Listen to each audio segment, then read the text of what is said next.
काण्ड 7.2 गङ्गु छेत्री काण्ड के हो यो काण्ड, कता छ यो काण्ड, खोइ लिङ्क के हो हेरौँ न कता छ। खाली 7.2 भनेको छ के हो भनेर सामाजिक सञ्जालमा यत्र तत्र फेरि भाइरल बनिरहेको छ।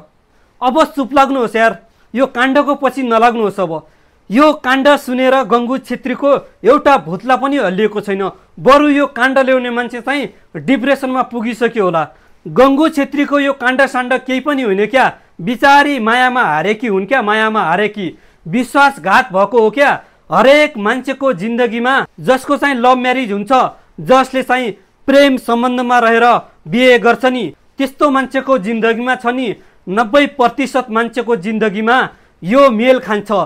यस्तो घटना हुन्छ क्या, लेखेर राख्दा हुन्छ, कहाँ राख्ने हो। बिचारा मायामा हारेको हो क्या, उसको मायालाई बुझ्दैन।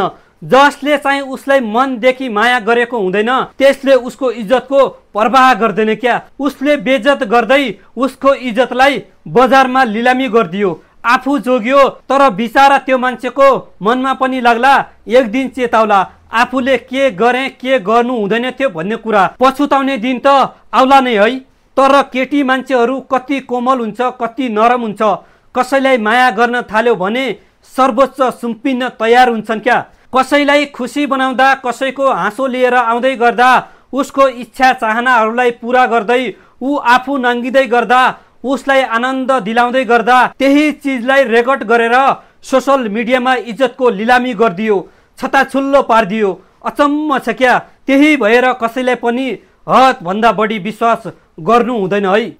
ऊ नाङ्गी समाज अगाडि लाज तिमीले बेच्यौ है, उसको मौन चिच्याइरह्यो दोष तिमीले ढाक्यौ है।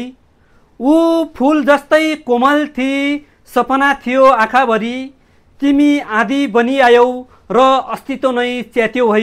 हाँस्यौ उसको पीडामा, गालीको माला पहिरायौ, तस्बिरमा बाँच्ने लाज तिमीले ठट्टा बनायौ है। सुन न तिमी, यो संसार बदलिँदैछ बिस्तारै, नारीको आवाज आज तिमीलाई नै हरायो है। तिमी वीर थिएनौ कहिल्यै, धोकेबाज मात्र थियौ, नाम लुकाएर बाँचे पनि सत्यले पछ्यायो है।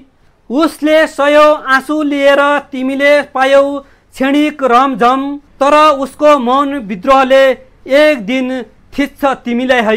गल्ती सबैमा हुन्छ, सही यो केटी पनि होइनन्, तर हेर्दै मजा लिँदै गाली गर्दै यो समाजलाई कसले सिकायो होला। दर्शकबिनहरू कमेन्ट गर्नुका साथै भिडियोलाई सक्दो सेयर गर्नुहोला।